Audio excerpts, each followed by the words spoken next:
அப்பா இப்போ மாத்திரை போட்டதுக்கப்புறம் உங்களுக்கு எப்படி இருக்கு உடம்பு? பரவாயில்லையா இப்போ கொஞ்சம்? உங்களுக்கு உடம்பு ஒன்றும் பண்ணலங்க? அதெல்லாம் ஒன்றும் இல்லை. மனசில் வருத்தம் இருக்கும்போது உடம்பு நல்லா இருந்தா என்ன, நல்லா இல்லைன்னா என்ன? மன்னிச்சிருங்க, நான் ஐஸ்வர்யா அப்படி பண்ணுவான்னு நாங்கள் நினச்சி கூட பார்க்கல. மச்சான் உங்களுக்கு உடம்புக்கு ஒன்றும் இல்லைல்ல? இல்லை, சரியாயிடுச்சுமா. நீங்கள் ஒன்றும் ஃபீல் பண்ணாதீங்க. தலையெழுத்து யார் யாருக்கு என்னென்னு எழுதியிருக்கோ அதுபடி தான் நடக்கும். நம்ம வருத்தப்பட்டு என்ன ஆவறது? மனசை தேத்திக்க வேண்டிதான். என் பையனுக்கு அடுத்து நான் என்ன பதில் சொல்ல போனேன்னு நான் நினச்சிக்கிட்டு இருக்கேன். ஆனால் அவன் உட்காந்து எனக்கு ஆறுதல் சொல்லிட்டு இருக்கான். அண்ணா, நீ ஒன்றும் வருத்தப்படாதண்ணா, உன் மனசுக்கு எல்லாமே நல்லதாக நடக்கும். வாங்க நம்ம வீட்டுக்கு போவோம். 4 பேர் கேட்டால் நான் என்னங்க பதில் சொல்லுவேன்? உன் பையனுக்கு பொண்ணு பார்த்து பூ வைக்க போனீங்களே, என்னாச்சுன்னு அக்கம் பக்கத்தில் கேட்பாங்களே, நான் என்னங்க பண்ணுவேன்? என்ன பதில் சொல்லுவேன்? அண்ணி வருத்தப்படாதீங்க, அண்ணனை மேலே மேலே நீங்களும் கஷ்டப்படுத்தாதீங்க. அவனுக்கு என்ன பொண்ணை கிடைக்காம போயிட போகுது? அதானே, நீங்கள் வேற பேசி மச்சானை கஷ்டப்படுத்தாதீங்க. இப்போ தான் அவரே வந்து உட்காந்துருக்காரு. அவரை திருப்பி எதனா பேசி அவருக்கு வலி கிளி வந்துட போகுது. அப்பா, கல்யாணமும் வேறாம், ஒரு மண்ணு வேணாம். இதோட இந்த ஏரை கட்டி வச்சுட்டு நீங்கள் உங்கள் உடம்ப பாருங்கள். நீங்கள் தான் எனக்கு ரொம்ப முக்கியம். அதை விட்டுட்டு இப்போ என் கல்யாணம் பண்ணணுன்ற எந்த அவசியமும் கிடையாது. நீங்களும் அம்மாவும் நல்லா இருந்தால் தான் நான் நல்லா இருப்பேன். உங்கள் எல்லாரையும் நோக்கடிச்சிட்டு நான் கல்யாணம் பண்ணி என்ன பண்ணிக்க போகிறேன்? என் பையன் விரக்தியாக பேசுகிறான். அம்மா, அதெல்லாம் ஒன்றும் கிடையாது. நம்ம வீட்டுக்கு போகலாம், கிளம்புங்க. ஆமாத்த, வீட்டுக்கு போயிட்டு மாமாவை ரிலாக்ஸாக பார்த்துக்கோங்க. அவர் இங்கே இருக்கிறதுனால யோசிச்சு யோசிச்சு திருப்பி அவருக்கு அதே ஞாபகம் வந்துக்கிட்டே இருக்குது. மாமா சொல்கிற மாதிரி நீங்கள் கிளம்புங்க. ஐஸ்வர்யா லவ் பண்ணுறா, அதை தான் சொல்ல போகிறா. சரி பார்த்துக்கலாம் அப்படின்னு தான் நான் இருந்தேன். அப்பாவுக்கு இப்படி ஒரு பிரச்சனை இருந்ததே நம்ம மைண்டில் ஸ்ட்ரைக் ஆகலையே. நம்ம சுயநலத்துக்காக அப்பாவை இப்படி 4 பேர் முன்னாடி அசிங்கப்படுத்திட்டோமே. இப்படி சொன்னால் அப்பா மனசு தாங்குமா தாங்காதான்றதெல்லாம் நம்ம யோசிக்காமல் நம்மளுக்கு நம்ம காதல் ஜெயிச்சா போதுன்ட்டு இருந்துட்டோமே. நான் சுயநலவாதி. இந்த பாவத்தை நான் எங்கே போய் தொலைப்பேன்? சரி வா கிளம்புவோம். அழுது என்ன ஆக போகுது? எதுக்கு அழுதுகிட்டே இங்கேயே நிற்கிற? இங்கே நிற்க நிற்க எனக்கு படபடன்னு தான் இருக்குது. ஏங்க, நான் ஒன்று சொன்னால் நீங்கள் ஒத்துப்பீங்களா? நான் ஒன்று கேட்கணும். இன்னும் என்ன கேட்க போற? என் உசுறு மட்டும்தான் பாக்கி இருக்கு. அதுவும் போகணும்னு நினைக்கிறியா? ஏங்க இப்படிலாம் பேசுகிறீங்க? நம்ம பையனுக்கு பொண்ணு, நம்ம ஏங்க பொண்ணு அங்கே எங்கேன்னு போய் தேடணும்? நிச்சயம் நின்றுச்சுன்னு சொல்லிட்டு நம்ம ஏன் வருத்தப்படணும்? கையில் பொண்ணை வச்சுக்கிட்டு நம்ம ஏன் வருத்தப்படணும்? என்ன சொல்ற கண்ணகி? உங்கள்கிட்ட நான் சொல்லலை, நேராக நான் அஞ்சுக்கிட்டே கேட்டுக்கிறேன். அஞ்சுமா, அண்ணன் தான் முக்கியம், அண்ணன் தான் முக்கியம்னு எல்லா சூழ்நிலையிலையும் நீ சொல்லுவேன். அது எனக்கு நல்லாவே தெரியும். அண்ணனுக்காக நீ எது வேணாலும் செய்வ அப்படின்றதுனால நான் உங்ககிட்ட ஒன்று கேட்பேன். நீ எனக்காக செய்வியா? சொல்லுங்க. நீ என் உசிரே எங்கள் அண்ணனுக்காக தான். என் உயிர் மூச்சு போகிறதுக்குள்ளே எங்கள் அண்ணனை ஒரு தடவையாச்சும் பாத்திர மாட்டேனான்னு நான் நினச்சேன். இப்போ பார்த்துட்டேன். அவருக்காக நான் என்ன செய்யணும் சொல்லுங்கள். உங்கள் அண்ணன் இதே வருத்தத்தோடு இருந்தாருன்னா அவர் உடம்புக்கு என்ன வேணாலும் ஆகலாம். அவர் உடம்பை உடனே சரி பண்ணுறதுக்கு, மனசை சரி பண்ணுறதுக்கும் சரி. இப்போ நம்ம எடுக்க வேண்டிய முடிவு தான் முக்கியம். சொல்லுங்கள், நீ எந்த முடிவாக இருந்தாலும் நான் ஒத்துக்கிறேன். நான் உங்ககிட்ட இது உரிமையில் கேட்கல, பிச்சையாக கேட்குறேன். ஏன் நீ பெரிய பெரிய வார்த்தைலாம் சொல்லிகிட்டு இருக்கீங்க? நீங்கள் என்னன்னு சொல்லுங்கள், என்னால் முடிஞ்ச நான் கண்டிப்பாக செய்வேன். இந்த நேரத்தில் இதை கேட்குறது சரியா தப்பான்னு கூட தெரியல. எங்கள் சுயநலன் கூட நீ நினச்சிக்கோ. ஆனால் எனக்கு இதை தவிர வேறு வழி தெரியல. ஏன் நீ பெரிய பெரிய வார்த்தைலாம் சொல்லிகிட்டு இருக்கீங்க? ஆமாம் அஞ்சுமா, இதை தவிர வேறு வழி தெரியல. என் புருஷனுக்காகவும் என் பிள்ளைக்காகவும் நான் சுயநலமாக யோசிக்கிறேன். அது உன்னை பாதிக்குமான்னு எனக்கு தெரியல. ஆனால் நான் இதை உங்ககிட்ட மடிப்பிச்சையாக தான் கேட்குறேன். சொல்லுங்க. நீங்கள் எந்த அளவுக்கு பேசுறதுக்குலாம் அவசியமே கிடையாது. எனக்கு இது வேணும் அப்படின்னு கேட்டாலே நான் கொடுத்துருவேன். அப்படி இருக்கும்போது நீங்கள் இந்த அளவுக்கு பேசணுன்ற அவசியமே இல்லை. சீதாவை என் பையன் ராமுக்கு கல்யாணம் பண்ணி கொடுக்க உனக்கு சம்மதமா? என்ன நீங்கள் எப்படி கேட்குறீங்க என்கிட்ட? ஆமாம் தங்கச்சி, எனக்கு கூட இந்த யோசனை வரல. கண்ணகி கரெக்டாக தான் கேட்டிருக்கா. உன் பொண்ணை என் பையனுக்கு தர்றதுக்கு உனக்கு சம்மதமா? மச்சான், உங்கள்கிட்டையும் கேட்குறேன். உங்கள் சம்மதமும் முக்கியம். உங்கள் தங்கச்சி என்ன சொல்கிறாலோ அதை கேளுங்க மச்சான். எனக்கு சம்மதம் தான். அண்ணா, என்கிட்ட நீ இதெல்லாம் கேட்குறது தான் எனக்கு மனசு கஷ்டமாக இருக்குது. உனக்கு நான் தங்கச்சியாக இருக்கிறதே கொடுத்து வச்சிருக்கணும்னு நினைப்பேன். என் பொண்ணு உன் வீட்டு மருமகள் ஆகிறதுக்கு அவள் புண்ணியம் பண்ணியிருக்கணும். தாராளமாக அவள் உன் வீட்டு பொண்ணு. ராமுக்கு கட்டி கொடுக்கறதுக்கு எனக்கு பரிபூர்ண சம்மதம். அம்மா, தேவையில்லாமல் யாரையும் கஷ்டப்படுத்தாதீங்கம்மா, நம்ம சுயநலத்துக்காக. இதோ உங்கள் அண்ணன் சிரிச்சிட்டா இருப்பாரு, உன் பொண்ணை கல்யாணம் பண்ணி வைக்கிறேன் நீ சொன்னோன்னே. ஆமாம், எனக்கு பரிபூர்ண சம்மதம். இப்போவே நம்ம முடிவு பண்ணிட்டு போயிடுவோம். மற்றதெல்லாம் நம்ம வீட்டுக்கு போய் பேசிக்கலாம். என் தங்கச்சி சரின்னு சொல்லிட்டால, இதுக்கப்புறம் எனக்கு எந்த உடம்புக்கும் ஒன்றும் ஆகாது. மச்சான், நீங்கள் எடுத்த முடிவு கரெக்டு தான். ஆனால் அவங்க பொண்ணு இதோ நிற்கிறாள் என் மருமவ. என்ன சொல்கிறீங்க? அஞ்சலை பொண்ணு இவளா? ஆமாம் நீ, ஐஸ்வர்யா இவெல்லாம் ஒரே இடத்துல தான் வேலை பார்க்குறாங்க. எடுத்த கௌத்தன் முடிவு எடுக்காத கண்ணகி. எதுவாக இருந்தாலும் யோசிச்சு முடிவு எடுக்கலாம். உங்கள் பொண்ணு எடுத்த முடிவோட இதெல்லாம் தெளிவான முடிவு தான். இதை பற்றி பேசுறதுக்கு யாருக்கும் எந்த தகுதியும் கிடையாது. சரி, அண்ணியாச்சுன்னு தான் நானும் மதித்து பதில் சொன்னேன். என் பையனுக்கு நல்ல வாழ்க்கை அமையறதை எந்த விதத்திலையும் நீங்கள் கெடுக்கக்கூடாது, அவ்வளோதான் சொல்லிட்டேன். இதை விட அழகான பொண்ணு எங்கேயும் தேடினா கிடைக்காது. நீ சந்தோஷமாக கட்டிக்கமா அவங்க பொண்ணு கொடுத்தா. ஏம்மா மருமவளே, இந்த அத்தை வீட்டுக்கு வர்றதுக்கு உனக்கு சம்மதமா? அப்பா அம்மா விருப்பம் தான் அத்தை, அவங்க ஓகே சொன்னால் எனக்கு சம்மதம் தான். இப்படி ஒரு சூழ்நிலையில் நான் சீதா கிட்ட சம்மதம் வாங்கணும்னு நினைக்கவே இல்லையே. சீதா என்னை மன்னிச்சிட்டம்மா. ராம் உடஞ்சி போயிருக்கான். ராம், உன்கிட்ட கேட்காமலே நான் இந்த முடிவை எடுத்துட்டேன். உனக்கு அம்மா முடிவு எடுத்தா சம்மதம் தானே? அப்படி இல்லைம்மா, நம்ம சுயநலத்துக்காக இப்போ இந்த முடிவு எடுக்கணுமான்றது தான் என்னோட கேள்வி. தம்பி, நம்ம இன்னைக்கு வந்தது உனக்கு பூ வைக்க, அவ்வளோதான். இன்னைக்கு இது நடந்தே ஆகணும். ஐஸ்வர்யாவுக்கு கூட நான் தான் பூ வைக்கணும்னு நினச்சிட்டு இருந்தேன். ஆனால் சீதாவுக்கு உன் கையால் நீயே வை, எனக்கு அப்போ தான் சந்தோஷமாக இருக்கும். அம்மா அது வந்து ராமு, மனசு போல தான் எல்லாமே நடக்குது. அம்மா தான் இவ்வளோ தூரம் சொல்கிறாள்ல, அப்புறம் உனக்கு என்ன யோசனை? அப்பா அம்மா தான் சொல்கிறாங்கன்னா விருப்பம் போல தான் எல்லாமே நடக்கும். நான் நடக்கலைன்னு சொல்லலை, ஆனால் இப்படி ஒரு சுச்சுவேஷனில் உங்களை கஷ்டப்படுத்திட்டு இந்த விசேஷம் நடக்கணுமான்றது தான் என்னோட கேள்வி. நீ இப்போ சீதா தலையில் போய் பூவை வச்சினா தான் அப்பாவுக்கு இன்னும் சந்தோஷமாக இருக்கும். அவ்வளோதான். இப்போ இந்த விசேஷம் நடந்தே ஆகணும். உங்களுக்கு அதான் விருப்பம், நான் செய்கிறேன்ப்பா. அஞ்சுமா, ஏன் என்ன மூஞ்சி இப்படி வச்சிருக்கேன்? அண்ணன் தான் சிரிச்சிட்டேன்ல, நீனும் உன் முகத்தை மாற்று. நீ சந்தோஷமாக இருந்தால் தான் எனக்கும் சந்தோஷம். மாப்பிள்ள, நீங்களும் சந்தோஷமாக இருங்க. உங்கள் பொண்ணுக்கு ஒரு நல்லது நடக்க போகுது. நீங்கள் ஏன் 2 பேர் வருத்தமாக இருக்கீங்க? எனக்கு சந்தோஷம் தானே, உனக்கு சம்மதி ஆக போகிறேன்ல. எங்களுக்கு ரொம்ப சந்தோஷம்தான் மச்சான். இந்த சந்தோஷத்தை நான் நிலைக்க விட மாட்டேன். எப்படி என்னை மீறி கல்யாணத்தை நடத்துறீங்கன்னு நான் பார்க்குறேன். என்ன தம்பி, சீதாவை கல்யாணம் பண்ணிக்க உனக்கு விருப்பம் தானே? பெற்றவங்க சொல்கிறன்றதுக்காகலாம் நீ சொல்ல வேணாம். அடுத்து வர்ற கல்யாணத்துலேயும் எதுவும் தடங்களாக நடந்துடக்கூடாது. நீங்கள் சீதாவை கேளுங்க அத்தை. அவளை என்ன கேட்குறது? எங்கள் அண்ணன் வீட்டுக்கு மருமகளாக போவா, அவள் கொடுத்து வச்சிருக்கணும், புண்ணியம் பண்ணியிருக்கணும். இதை நான் வேற கேட்கணுமோ? உன் குணத்துக்கு ஏற்ற மாதிரி எல்லாமே நான் இல்லாத நடக்கும். அம்மா சொல்கிறேன், இந்த கல்யாணத்தில் உனக்கு சம்மதம் தானே? நீ சந்தோஷமாக இருக்கல்லம்மா? அம்மா சந்தோஷமாக இருக்கிறதுனால தான் சொல்கிறேன். சரிம்மா, எனக்கும் சந்தோஷம்தான், எனக்கு சம்மதம். அப்புறம் என்ன மாப்பிள்ள, கேட்டு நல்லா வந்து பூவை வைங்க. வைடா தம்பி உன் கையால். எல்லாரும் உங்கள் விருப்பத்தை சொல்லிட்டீங்க, ஆனால் இதில் நான் சுயநலமாக இருந்துட்டேன்னு என் மனசு இன்னும் ஒத்துக்க மாட்டுது.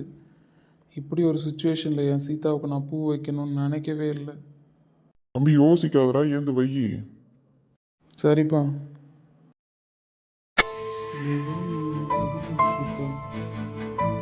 இந்தாடா தம்பி, எடுத்து வை. உங்கள் அண்ணன் பொண்ணுக்கு கல்யாணம் பண்ணி கொடுக்கணும்னு ஆசைப்பட்டீங்க. திடீர்னு தான் இந்த முடிவு மாறிடுச்சு. உங்களுக்கு பரிபூர்ண சம்மதம் தானா? நீ அங்கே வச்சு என்னால் கேட்க முடியல, அதனால தான் இங்கே வந்ததுக்கப்புறம் கேட்குறேன். அஞ்சுமா, இதுலலாம் என்ன கேள்வி? நான் ஒரு உண்மையை சொல்லட்டுமா? இல்லைம்மா, அன்னைக்கு விநாயகர் சதுர்த்தி அன்னைக்கு சீதா வந்தாலே அன்னைக்கே என் கண்ணுக்கு மனசுக்கும் ஏதோ நிறைவாக தெரிஞ்சிச்சு. ராமி அவளையும் பார்க்கும்போது என் மனசுக்குள்ளே எது தோணுச்சு, ஆனால் நம்ம நினைக்கிறது தப்புன்னு நான் கண்ட்ரோல் பண்ணிக்கிட்டேன். ஆனால் இன்னைக்கு தான் எனக்கு தெரியுது இது கடவுள் போட்ட முடிச்சுன்னு. ஏன் இப்படி வச்சிருக்க மூஞ்ச? நான் முழு சம்மதத்தோட மனசு நிறைவோட தான் சீதா இந்த வீட்டுக்கு மருமகளாக வரணும்னு கேட்டேன். நான் எந்த இதுலேயும் கேட்கல. இல்லை, நீ என் பொண்ணு சந்தோஷத்துக்குலாம் எந்த குறையும் இருக்காது. நீங்கள் நல்லாவே பார்த்துப்பீங்கன்னு எனக்கு தெரியும். இருந்தாலும் நீங்கள் அப்பையிலேருந்து ஆசைப்பட்ட ஒரு விஷயம் திடீர்னு நடக்கலையே, அதனால தான் கேட்டேன். சீதா இந்த வீட்டுக்கு மருமகளாக வர்றதுக்கு நாங்கள் கொடுத்து வச்சுருக்கணும். சரிங்க, நீ இந்த வார்த்தையை கேட்டதுக்கப்புறம் தான் எனக்கு மனசு நிறைவாக இருக்குது. ஆமாம்மா தங்கச்சி, சீதா அந்த வீட்டுக்கு வர்றதுக்கு நான் கொடுத்து வச்சிருக்கணும். நீ என்னை விட்டு போயிட்ட சின்ன வயசில், திருப்பி கிடைச்ச. இருந்தாலும் எப்போவாது தானே வரணும் போகணுன்னு இருந்த. உன் ஞாபகமாக இந்த வீட்டில் சீதா இருக்க போகிறா. இதுக்கப்புறம் உன்னை நான் சீதா ரூபத்தில் தான் பார்க்க போகிறேன். தங்கச்சி பொண்ணு கூட இருக்க போறான்னொடனே மச்சானுக்கு அவ்வளோ சந்தோஷம் போல. என்ன, என் வீட்டுக்கு மருமக என் தங்கச்சி பொண்ணு வரான்னா பின்ன சும்மாவா? சீதா, உன்னை கேட்காத முடிவு எடுத்துட்டேன். உனக்கு சம்மதம் தானம்மா? என்னம்மா என்கிட்ட இப்படிலாம் கேள்வி கேட்டுக்கிட்டு இருக்கீங்க? உங்கள் சந்தோஷத்துக்காக தான் நான் எப்பயுமே இருப்பேன். என் மருமகளை கஷ்டப்படுத்தாத அஞ்சு. அதுக்குள்ளே மருமகளுக்கு சப்போட்டா? ஆமாம், என் மருமகளில் நான் விட்டு கொடுத்துருவேண்ணா. அம்மா, ராம் ரொம்ப மனசு சங்கடத்தில் இருக்கான். அவங்க அப்பாவை கொண்டுன்னா அவன் தாங்கவே மாட்டான். அஜய் மேலே ரூமுக்கு கூப்பிட்டு போயிருக்கான். அவன்கிட்ட போய் எனக்காக ஒரு 10 நிமிஷம் பேசிந்துட்டு போறியா? உனக்கு விருப்பம் இல்லையோன்னு அவன் நினச்சிட்ருக்கான். நீ போய் அவன்கிட்ட பேசிந்துட்டு போறியா இந்த அத்தைக்காக? நான் என்ன பேசுறது அத்தை? போம்மா, அவன்கிட்ட நீ பேசிட்டு போனாதான் திருப்தியாக இருக்கும். அதான் அத்தை சொல்கிறாங்கல்ல, போ. சரிம்மா. இப்போ நீ எதுக்கு இப்படி மூஞ்சி வச்சிட்ருக்க? அப்பாவுக்கு உடம்பு சரியில்லைன்றதை நான் யோசிக்கவே இல்லைல்ல அஜய். அதெல்லாம் கிடையாது, எப்பயுமே நீ எல்லாத்தையும் யோசிச்சுட்டு தான் இருப்ப. இது இவ்வளோ பெரிய இஷ்யூ ஆகும்னு நம்ம நினைக்கல. அவள் கல்யாணம் பண்ணிக்கிட்டதுன்னு நம்ம தெரிஞ்சவா இருந்துச்சு. இல்லைடா, நானும் அதை பற்றி தெரிஞ்சுக்கல. அவள் லவ் பண்ணுறன்னா சரி, அந்த இடத்துல என்னை பிடிக்கலன்னு சொல்லுவா, சரி கல்யாணத்தை நிப்பாட்டிடுவாங்க, அடுத்த கட்டம் போய் நம்ம பேசிக்கலான்னு தான் நான் இருந்தேன். அப்புறம் என்ன, நீ மனசில் எதுவும் கெட்டது நினச்சி பண்ணல. அதுவும் உங்கள் அப்பாவுக்கு ஏதாவது ஆகட்டும் நீயா நினச்சி பண்ணுவியா? நீ மனசை போட்டு தேவையில்லாமல் குழப்பிட்டு இருக்க சொல்லிட்டேன். இல்லை ஜெய், மனசு ரொம்பவே கஷ்டமாக இருக்குது. எங்கள் அப்பாவுக்கு அப்போ மட்டும் எதனாவது ஒன்று ஆயிருந்ததுன்னா நான் என்ன பண்ணியிருப்பேன் சொல்லு? எங்கள் அம்மா மூஞ்சில் எப்படி முழிச்சிருப்பேன்? எங்கள் அப்பாவை நான் எப்படி பார்த்துருப்பேன்? ராம், நீ ரொம்ப அதிகமாக யோசிக்கிற. இதெல்லாம் தேவையே இல்லாத மைண்டில் போட்டு குழப்பிக்காத. இல்லைடா, ரொம்ப கஷ்டமாக இருக்குது. நான் அந்த இடத்துல எல்லாமே ஸ்டாப் ஆகிடும். வீட்டுக்கு வந்ததுக்கப்புறம் எங்கள் அம்மா கிட்ட சொல்லி எக்ஸ்பிளைன் பண்ணி அதுக்கப்புறம் போய் சீதாவை நம்ம பொண்ணு கேட்போம் அப்படிலாம் தான் யோசிச்சுட்டு இருந்தேனே தவிர அந்த இடத்துல இப்படிலாம் பிரச்சனை வரும்ன்ட்டு நான் யோசிக்கவே இல்லை. டே மச்சான், சீதா வந்திருக்கா. உங்ககிட்ட பேச தான் வந்திருப்பான்னு நினைக்கிறேன். நான் கீழே போகிறேன், நீ பேசிட்டு வா. சீதா, நீயாச்சும் சொல்லி இவனுக்கு புரிய வை. இவன் குழப்பத்துக்கெலாம் என்னால் பதில் சொல்லவே முடியல. இவனை கொஞ்சம் தெளிய வை. சரி அஜய். ராம், இப்போ நீ ஏன் அப்படி இருக்க? சீதா, உனக்கு ஒன்று தெரியுமா? ஐஸ்வர்யா லவ் பண்ணுறான்னு எனக்கு முன்னாடியே தெரியும். சரி. அவள் அந்த ஃபங்க்ஷனில் எனக்கு விருப்பம் இல்லைன்னு சொல்லிடுவா அப்படின்றது எனக்கு தெரியும். அதை எல்லாத்தையும் அப்போ நீ தெரிஞ்சு தான் வச்சுருக்க. நான் தெரிஞ்சு தான் சீதா வச்சுருந்தேன். முன்னாடியே போய் அவங்க பேரண்ட்ஸ்கிட்டையும் என் பேரண்ட்ஸ்கிட்டையும் பேசலான்னு தான் நினச்சேன். ஆனால் அவள் எதையும் நினச்சி ரொம்ப பயந்துட்டா. இல்லை ராமம்மா, நான் வெளியில் சொல்ல மாட்டேன், நீங்கள் வர்ற அன்றைக்கி தான் நான் சொல்லுவேன், அப்போ சொன்னால் தான் எங்கள் அம்மா ஏற்றுப்பாங்க, இல்லைனா எங்கள் அம்மா என்னை ஆகாஷ்கிட்டேருந்து பிரிச்சிருவாங்க அப்படின்னு சொல்லி கேட்டுக்கிட்டா. அதனால் நானும் மறைச்சிட்டேன். அவங்க அண்ணன் தர்மா கூட சரிடா அவள் விருப்பப்படியே சொல்லட்டுன்னு சொல்லிட்டான். நாங்கள் அதனால தான் அவளை விட்டோம். ஆனால் அவள் கல்யாணம் வரைக்கும் போயிருந்திருப்பான்னு நாங்கள் கனவுல கூட நினச்சி பார்க்கல. ராம், அவள் ஏதோ ஒரு சுச்சுவேஷனில் பண்ணியிருக்கா. அவள் ஏதோ ரொம்ப பயந்து போயிருக்கா. அதனால தான் இந்த அளவுக்கு முடிவு எடுத்திருக்கா. இல்லைனா பெற்றவங்களுக்கு தெரியாமல் கல்யாணம் பண்ணிக்கணும்னு ஒரு பொண்ணு அவ்வளோ சீக்கிரம் நினைக்க மாட்டா. அதனால தான் அவள் உணர்வுக்கு மதிப்பு கொடுத்து நாங்களும் வெயிட் பண்ணோம். இப்போ அதுக்கு நீ ஏன் ஃபீல் பண்ணுற? இல்லை சீதா, நானும் சுயநலமாக இருந்துட்டேன்ல. அவள் அந்த இடத்துல சொல்லுவா, சரி ஸ்டாப் ஆகிடும், அதுக்கப்புறம் உங்கள் வீட்டில் வந்து பேசி உன்னை கல்யாணம் பண்ணலாம் அப்படின்னு தான் நினச்சேன்.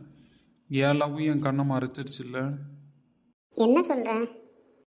இல்லை சீதா, அந்த இடத்துல நான் அவளுக்கு எடுத்து சொல்லியிருக்கணும். எங்கள் அப்பா உடம்பு சுச்சுவேஷன் இப்படி இருக்குது, அந்த இடத்துல சொன்னால் அவர் தாங்கிக்க மாட்டாரான்றதை நான் யோசிச்சிருக்கணும். ராம், நீ தெரிஞ்சு பண்ணல. இது இவ்வளோ பெரிய பிரச்சனையாகவும் நீ யோசிக்கலல்ல. நான் யோசிச்சிருக்கணும் சீதா. எனக்கு எங்கள் அப்பா அம்மா மட்டும்தானே. அவங்க ஒரே புள்ளன்னு என்னை அவ்வளோ செல்லம் கொடுத்து எவ்வளோ இதாக வளர்த்துருக்காங்க தெரியுமா? என் கல்யாணத்தை பார்க்கணுன்னு அவங்களுக்கு எவ்வளோ ஆசை இருந்திருக்கும். அந்த இடத்துல என் கல்யாணம் நடக்காது, இவ்வளோ நாள் பேசி வச்ச ஒரு பொண்ணு என்னை பிடிக்கலன்னு சொல்லிட்டு போவா அப்படின்னு அவங்க எதிர்பார்த்துக்க மாட்டாங்கல்ல. ராம், இந்த அளவுக்கு யோசிக்க ஒன்றுமே கிடையாது. மாமாவுக்கு ஆல்ரெடி ப்ராப்ளம் இருந்துச்சு. சடனாக அந்த இடத்துல அவள் கல்யாணம்லாம் ஆயிடுச்சுன்னு சொன்னோடனே அவருக்கு உடம்பு முடியாமல் போயிடுச்சு. அதுதான் சீதா நானும் சொல்கிறேன். அந்த இடத்துல அப்பாவுக்கு வேறு ஏதாவது அட்டாக் வந்திருந்தது பழையபடி அப்படின்னா நான் என்ன பண்ணியிருப்பேன்? அந்த குற்ற உணர்ச்சி கடைசி வரைக்கும் என்னை கொண்டிருக்காதா? தெரிஞ்சே உங்கள் அப்பாவை நீ இப்படி பண்ணிட்டியடான்னு. ராம், தயவு செஞ்சு நீ அமைதியாரு. இதை பெரிய இஷ்யூவாக ஆக்காத. அத்தை மாமாலாம் தெரிஞ்சால் வருத்தப்படுவாங்க. அவங்கள ஃபேஸ் பண்ண முடியாமல் தான் நான் இங்கே வந்து நிற்கிறேன். ப்ளீஸ் ராம், நீ இப்படி இருக்காத. நீ எல்லாத்தையுமே பார்த்து பார்த்து பண்ணுற ஆள். இதை நீ வேணுன்னே பண்ணியிருப்பேன்னு எனக்கு தோணலை. நீ எதர்ச்சியாக ஏதோ நினச்சி பண்ண, அது வேறு மாதிரி மாறிடுச்சு. நான் வேணும்னே பண்ணல சீதா, அது உனக்கு புரியுதா? எனக்கு புரியுது. நீ தயவு செஞ்சு ஃபீல் பண்ணாத. நீ இப்படி இருக்கிறத பார்க்க முடியல. ம். சரி, அப்பா அம்மாலாம் கீழே இருக்காங்க. நீ மாமா பத்திரமா பார்த்துக்கோ. நாங்கள் அப்படியே கிளம்புறோம். நாளைக்கு பார்க்கலான்னா? இல்லை, என் கூட கொஞ்சம் நேரம் இரு. அத்தை தான் உங்ககிட்ட பேசிட்டு வர சொல்லி அனுப்புனாங்க. நம்ம கதைலாம் இன்னும் உங்களுக்கு தெரியலல்ல. எனக்கு விருப்பம் இல்லாமல் நீ மேரேஜ் பண்ணிக்க போறியா என்னவோ தெரியலையே, அதனால் நீ ஃபீல் பண்ணுவேன்னு சொல்லிட்டு என்னை போய் பேசிட்டு வர சொன்னாங்க. எனக்கு விருப்பம் தானே உங்ககிட்ட சொல்ல சொன்னாங்க. நம்மளுக்கு இந்த மூமெண்ட் எப்படி இல்லாமல் நடக்கணும், சந்தோஷமாக நடக்கணும், உன் கண்ணை பார்க்கணும், உன் கையை பிடிக்கணும்னு நான் எவ்வளோ ஆசைப்பட்டேன் தெரியுமா? ஆனால் அந்த மூமெண்ட் இப்படி முடியும்னு நான் நினச்சே பார்க்கல. ராம், எனக்கும் சந்தோஷப்படுறதா கஷ்டப்படுறதான்னு எனக்கு தெரியல. நீ சொல்லுவ தெரியுமா, உன்னை கல்யாணம் பண்ணிப்பேன், கண்டிப்பாக கல்யாணம் பண்ணிப்பேன் அப்படின்னு சொல்லிட்டு இவன் எதை வச்சு சொல்கிறான்னு தெரியலையே அப்படின்னு நான் நிறைய டைம் கன்ஃபியூஸ் ஆகிருக்கேன். ஐஸ்வர்யா அந்த மாதிரி லவ் பண்ணிகிட்ருக்கா, அதனால நம்ம கல்யாணம் நடக்கும் அப்படின்னு நீ சொல்ல வரேன்னு எனக்கு புரியல. லவ் பண்ணுறான்னு தெரிஞ்சதுக்கப்புறம் தான் நான் உங்ககிட்ட ஸ்ட்ராங்காக பேச ஆரம்பித்தேன். உரிமையாக அன்றைக்கி நான் உன்னை தொட்டு ப்ரப்போஸ் பண்ணேன். ஆனால் கடைசியில் நம்மளுக்கு ஸ்டார்ட் பண்ண ஃபஸ்ட்டு ஃபங்க்ஷன் இப்படி மனசு கஷ்டத்தோடு போகும்னு நான் நினைக்கல. ராம் ப்ளீஸ், அதுலேருந்து வெளியில் வா அண்ணன். இதை நீ எங்கேயாவது உளறி தொலைக்காத தயவு செஞ்சு. சாரி சீதா, உனக்கும் அந்த இடத்துல சந்தோஷம் இல்லாமல் போயிடுச்சுல்ல. மாமாவுக்கு உடம்பு சரியில்லைன்றதை தாண்டி நம்மளால் வேறு ஒன்றுமே யோசிக்க முடியல. அதனால் அந்த இடத்துல நம்மளால் முழுசாக சந்தோஷப்பட முடியல, அவ்வளோதான். ஆமாம். சரி சீதா, நீ கிளம்பு. நீ ஃபேஸை மாற்ற நான் கிளம்புறேன். இப்படியே நீ சோகமாக இருந்தால் உன்னை பார்த்துட்டு போக எனக்கு மனசு இல்லை. இல்லை, நீ கிளம்பு. ராம் ப்ளீஸ். ராம், எனக்காக ஒன்று பண்ணுறியா? தயவு செஞ்சு இதை பற்றிலாம் போய் மாமா கிட்டேயோ அத்தைக்கிட்டேயோ நீ பேசுகிற வேலை வச்சுக்காத. நடந்தது நடந்துச்சு, இதை நீ மறந்துடு, என்னையோட சொல்லிட்டேன். நானும் மறந்துடணும்னு தான் நினைக்கிறேன். ஆனால் எனக்கு மனசில் கொஞ்சம் குற்ற உணர்ச்சி இருக்குது, வேற ஒன்றும் கிடையாது. இதுக்கப்புறம் அத்தை மாமாவும் நம்ம பத்திரமா பார்த்துக்கலாம், ஒன்றும் பிரச்சனை கிடையாது. இதுக்கப்புறம் என்ன பிரச்சனை வரப்போகுது? சரி, நான் கிளம்பட்டுமா? சரி, கிளம்பு. ஏய், இப்போ எதுக்கு கிட்ட வர? உன்னை சமாதானப்படுத்திட்டு போகலான்னு வரேன். என் புருஷன் ரொம்ப குழம்பி போயிருக்கான், அதான் கொஞ்சம் தெரிய வச்சுட்டு போகலான்னு இருக்கேன். என்னை சமாதானப்படுத்துறதுக்காக பேசுகிற, உன் மனசுலேருந்து நீ பேசல. லூஸு. இல்லை, உனக்கு என்ன பிடிக்கல. பிடிக்காம தான் இப்படி கிட்ட வந்து நிற்கிறாங்க, அப்படி தானே? இப்போ இந்த இன்சிடெண்ட்டை நீ மறக்க போறியா இல்லையா? ஃபஸ்ட்டு நம்ம லைஃப்பில் ஃபஸ்ட்டு மூமெண்ட் நடந்திருக்கு நம்ம மேரேஜ்க்காக. என்னால் முழுசாக சந்தோஷப்பட முடியல சீதா. நீ வேணும்னே பண்ணல, அதை மட்டும்தான் நான் சொல்லுவேன். இங்கே பாருடா. என்ன வாடா போடான்னு சொல்கிறேன்? ஆமாம், பூ வச்சிட்டல, இதுக்கப்புறம் வாடா போடான்னு தான் கூப்பிடுவேன். நம்மளை சமாதானப்படுத்துறதுக்கு பேசுகிறா, அவளை கஷ்டப்படுத்தக்கூடாது. அவன் லைஃப்பில் நடந்த ஃபஸ்ட்டு மூமெண்ட், அவளை நம்ம கஷ்டப்படுத்தி அனுப்பக்கூடாது. நம்ம சந்தோஷமாக பேசி அனுப்புவோம். அப்படி ஃபேஸ் ரியாக்ஷனை மாற்றிட்டியா? சரி, நான் கிளம்புறேன். என்ன சும்மா இருந்தவனை சுசு பேத்தி விட்டு கிளம்புற? நான் என்ன உசு பேத்தி விட்டேன்? நீ வந்து சோகமாக இருந்த, மனசு கேட்கல, அதான் உன்னை சமாதானப்படுத்தினேன். எங்கள் திருப்பி கிட்ட வந்து சமாதானப்படுத்தி பார்க்கலாம். அதெல்லாம் முடியாது, அது நீ சோகமாக இருந்தால் அதனால் நான் சமாதானப்படுத்தினேன். ஆனால் நான் மனசு கஷ்டப்பட்டவனே உனக்கு தாங்கலைல்ல. ஆமாம், எப்பயுமே சிரிச்சு பேசிகிட்டு இருப்ப, திடீர்னு நீ ஒரு மாதிரியாக இருக்கிறத மனசு ஏற்றுக்கல, அதனால தான். நம்ம லைஃப்பில் நடந்த ஃபஸ்ட்டு மூமெண்ட்டில் உன்னை கஷ்டப்படுத்திட்டேனோ? அப்படிலாம் இல்லை ராமோ, சுச்சுவேஷன் அப்படி, என்ன பண்ணுறது? சரி, ஒரே ஒரு வாட்டி கிட்ட வந்துட்டு போறியா? என்ன திமிர உனக்கு அதிகமாகிடுச்சு போல. ஏண்டி, நான் சும்மாவே உங்ககிட்ட அப்படி தான் பேசுவேன் திமிரா. இப்போ இனிமேல் சொல்லவா வேணும்? ராம், அட்வான்டேஜ் எடுத்துக்காத. இனிமேல் அட்வான்டேஜ் எடுத்துக்காதன்ற வார்த்தையை நீ யூஸ் பண்ணவே கூடாது சொல்லிட்டேன். நான் யூஸ் பண்ணுவேன். இப்போ என்ன, நீ என்ன கல்யாணமா பண்ணிட்ட, இப்போ தானே பூ வச்சிருக்கேன். ஓ, அப்போ தாலி கட்டிடலாமா? அப்படிலாம் முடியாதுப்பா. இப்போ சீதா, உண்மையிலே நான் ரொம்ப லக்கி தெரியுமா? ஏன்? ஆமாம், இப்படி தான். நான் கொஞ்சம் வாட்டமாக இருந்தால் கூட எங்கள் அப்பாவும் எங்கள் அம்மாவும் ஒரு மனசே தாங்க மாட்டாங்க. நான் சிரித்து பேசினா தான் அவங்க சாப்பிட்றதா இருந்தாலும் சரி, தூங்குறதா இருந்தாலும் சரி, ஒரு நிம்மதியாக இருப்பாங்க. அதே மாதிரியே கேர் பண்ணு. அதே மாதிரியே கேர் பண்ணுறதுக்கு அடுத்தது பொண்டாட்டி வந்துட்டான்னு தெரியும் போது அவங்க ரொம்ப சந்தோஷப்படுவாங்கல்ல. தரையில காலும் இல்ல, கனவுல மிதக்கிறன, மழையில மண்ணின் வாசம் மயங்கி போய் கிடக்கிறன, வேண்டுன சாமி எல்லாம் வரமா தந்த. சரி, கீழே போய் வெயிட் பண்ண, நான் வரேன். நம்ம ஃபீல் பண்ணிடக்கூடாதுன்னு பேசிட்டு போகிறோம். நம்ம கஷ்டப்படுத்தக்கூடாது தேவையில்லாமல் அவளை.